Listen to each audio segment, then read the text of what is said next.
የአብዱል ፈታህ አልሲሲው ሀገር ግብጽ ከኢትዮጵያ ጋር የገባችበትን የማናለብኝነት ሙግት መሸነፏን በይፋ ያመነችበትን ድርጊት ማድረግ ጀምራለች። የማይገፋ ተራራ የማይወጣ ዳገት ሆኖ ያገኘችው የኢትዮጵያ እውነት ይህንን የህልም ሩጫ እንድታቆምና ሌላ ነገር እንድትመለከት ያስገደዳት እንደሆነም መረጃዎች ያሳያሉ።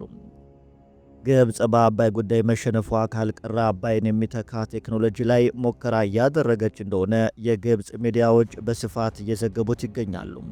ከዚህ በፊት ይህ ቴክኖሎጂ በሀገራችን ኢትዮጵያ ተሞክሮ እንደነበር ይታወሳል። በዚህም ፕሬዝዳንት አብዱል ፈታህ አልሲሲ እንደ ጠቅላይ ሚኒስትር ዶክተር አብይ አህመድ ያሰኘ አዲስ ሰምና ወርቅ ግጥም እየተዘፈነ ይገኛል።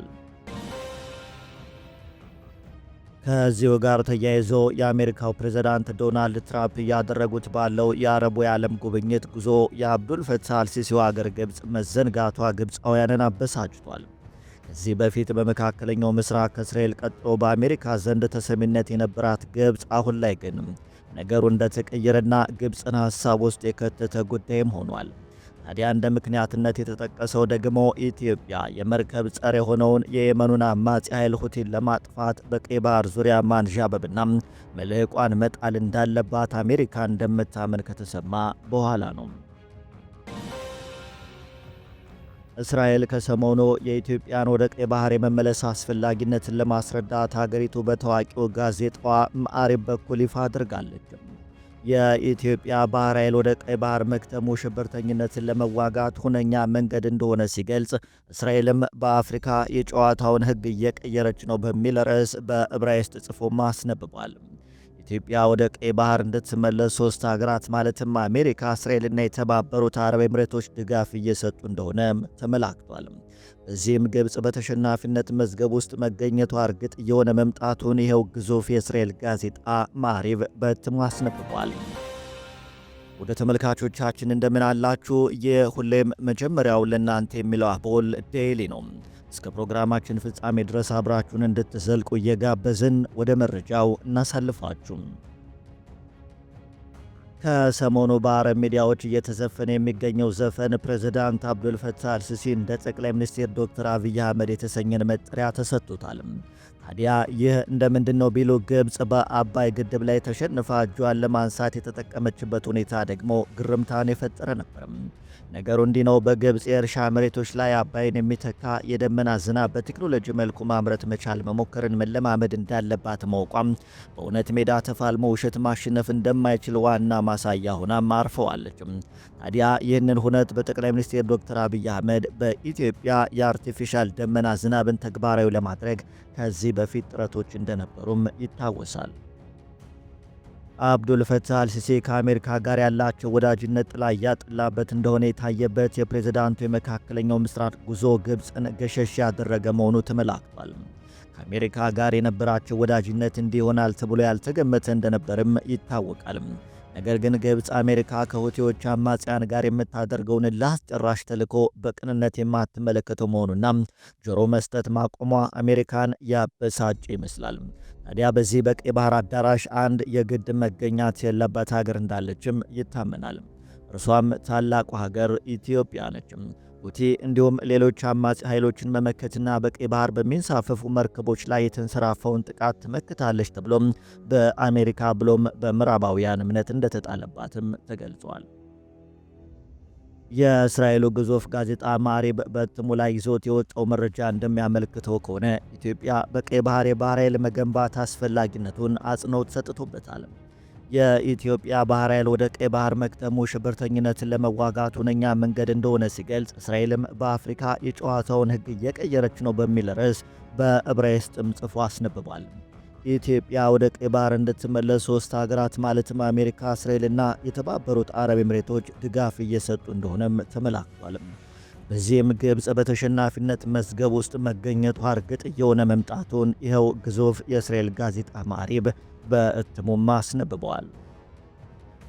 ከዚህ በፊት በተለይ ደግሞ ምስራቅ አፍሪካን ውጥንቅጥ ውስጥ የከተተ ድርጊት በማድረግ የምትታወቀው ግብፅን በእጅጉ ያስደነገጠ ለሀገራችን ኢትዮጵያ ደግሞ በረከት የሆነ ጉዳይ ከእስራኤል ተሰምቶ እንደነበርም ይታወቃል። ይህ ጉዳይ እስራኤል በቀይ ባህር ፖለቲካ ላይ ሶማሌላንድን እውቅና በመስጠት ልትቀላቀል መሆኑም ይፋ ከሆነ ሰነባብቷል። ታዲያ ይህ ጉዳይ ወትሮም ከግብፅ ጋር የታሪክና አሁናዊ ግጭት ተፈላላጊ የሆኑት ሁለቱ ሀገራት ላይ ጠበሳ ከመጣሉ በላይ ግጭቱን የሚያሰፋ መሆኑን ሚዲያሊስት ሞኒተርም ዘግቧል። የአፍሪካ ተጠሪ ነኝ የምትለው ግብፅ በዚህ ጉዳይ ምንም ሀሳብ አለመሰንዘሯና እስራኤል በሶማሌላንድ የጦር ሰፈር መገንባቷ ያሸማቀቃት ጉዳይ ሆኗል። በተለይ ኢትዮጵያን በሶማሌላንድ የጦር ሰፈር መገንባት ያገባኛል ስትለው የነበረችው ግብፅ በእስራኤል ጉዳይ ድምጿ መጥፋቷ እንዲሁም ከሁቲ አማጽያን ጋር የጠበቀ ግንኙነት መፍጠሯ በእስራኤል ለጎሪጥ እንድትታይ ያደረጋት ጉዳይ ነው። ታዲያ ይህ ለኢትዮጵያ ገጸ በረከት ይዞ የሚመጣ ለግብፅ ደግሞ ውርደትና ሽንፈትን ያከናነበ ጉዳይ ሆኖም አልፏል። በተያያዘ መረጃም የኢትዮጵያ መንግስት ራስ ገዟ ሶማሌላንድ አዲስ አበባ ላይ ኤምባሲ እንድትገነባ በነጻ ቦታ ሰጥቷል መባሉም ይታወሳል። የቪላ ሶማሊያን ሲያስጨንቅ የነበረው የዘመናት ፍራቻ በኢትዮጵያና እስራኤል እውን ሊሆን የተለያዩ ሚዲያዎች በሰበር ይዘውት እየወጡ ይገኛሉ። በኢትዮጵያ የተጀመረው የሶማሌላንድ እንደ ሀገር እውቅና የማግኘት ጉዞን በመጨረሻም እስራኤል መቀላቀሏ እውን እየሆነ መጥቷል። የሁቲ አማጽያን የእስራኤል መርከቦችን እየለዩ የማጥቃት አባዜ እስራኤልን ወደዚህ ድምዳሜ የከተተ ጉዳይ እንደሆነ መረጃዎች ያሳያሉ። ግብፅ በመሃል ተንጓላ የቀረች መሃል ሰፋሪ ስትሆን፣ ሶማሊያ በበኩሏ ያልጠበቀችውና የቪላ ሶማሊያን ዙፋን ያናወጠ ሰሞናዊ አጀንዳ ሆኗል። እስራኤል በሶማሌላንድ የጦር ሰፈር መገንባት እንደምትፈልግ ሲገለጽ ይህ የመጀመሪያው ነው። እስራኤል በሶማሌላንድ ላይ የጦር ሰፈር ለመገንባት ፍላጎት እንዳላት የተለያዩ መገናኛ ብዙሃን እየዘገቡ ይገኛሉ። የጦር ሰፈር ግንባታው የሁቲ አማጽያንን በቀይ ባህር የሚፈጽሙትን ጥቃት ለመከላከል፣ የባቤል ማንዴብ ስትሬት ደህንነትን ለመጠበቅና በቀጠናው የሚፈጸሙ ወንጀሎችን ለመከላከልም ያለመ ነው ተብሏል። እዚህም እስራኤል ሶማሌላንድ እውቅና በመስጠት ዲፕሎማሲያዊ ግንኙነት እንደምትፈጥር መገለጹን ሚድል ኢስት ሞኒተር ዘግቧል። በምስራቅ አፍሪካ ስትራቴጂ ከሚባሉ አካባቢዎች አንዷ እንደሆነች የሚነገርላት ሶማሌላንድ እንደ ሶስተኛው የዓለማችን የባህር ንግድ ዝውውር እንደሚከናወንባት ዘገባውም አመላክቷል። ሶማሌላንድ ከኤደን ባህረ ሰላጤ በ740 ኪሎ ሜትር ርቀት የምትገኝ ሲሆን የባቤል መንደብ መስመርና ቀይ ባህርን ደህንነት ከህገወጥ የሰዎች ዝውውር፣ የባህር ላይ ውንብድናና ሌሎች የሽብር ጥቃቶች ለመከላከል ቁልፍ ቦታ መሆኑም ይነገራል። በዚህ ያላበቃው የእስራኤል ለግብፅ አርፎ የማይተኛ ጠላትነት በሌላ በኩል ደግሞ የግብፅን ኢኮኖሚ እንዳያንሰራራ አድርጎ የሚቀብር እጅግ አደገኛ የተባለ ፕሮጀክት እስራኤል ከአሜሪካ ጋር በመመሳጠር እውን ልታደርገው እንደሆነ እየተነገረ ይገኛል። ይህ ፕሮጀክት ኢትዮጵያ የወደብ መልህቋን ከምትጥልበት የባቤል ማንዴብ ወሽመጥ በተጨማሪም ለግብፅ ስዊዝ ካናል ከፍተኛ ስጋት የደቀነ ሆኗል። ኢትዮጵያ የምትገነባ ወደብ ለግብፁ ስዊዝ ካናል በር ሆኖ ኢትዮጵያ ወሽመጡን እንድትቆጣጠረው ያስችላታል። ይህ የግብፅ ዋነኛ የገቢ ምንጭ የሆነው ስዊዝ ካናል ኢትዮጵያ አዲስ በምትገነባ ወደብ ምክንያት ገቢው ቀንሶ እንደሚመናመን የእስራኤልም ፍላጎት ነው። ይህ በእንዲህ እንዳለ የግብፅ ገቢ በእጅጉ ማሽቆልቆሉ አይቀርም። እዚህም ታዲያ ዓለማትና ንግዶቻቸው እስራኤል በገነባቸው አዲሱ ካናል መጠቀማቸውም አይቀሬ ነው።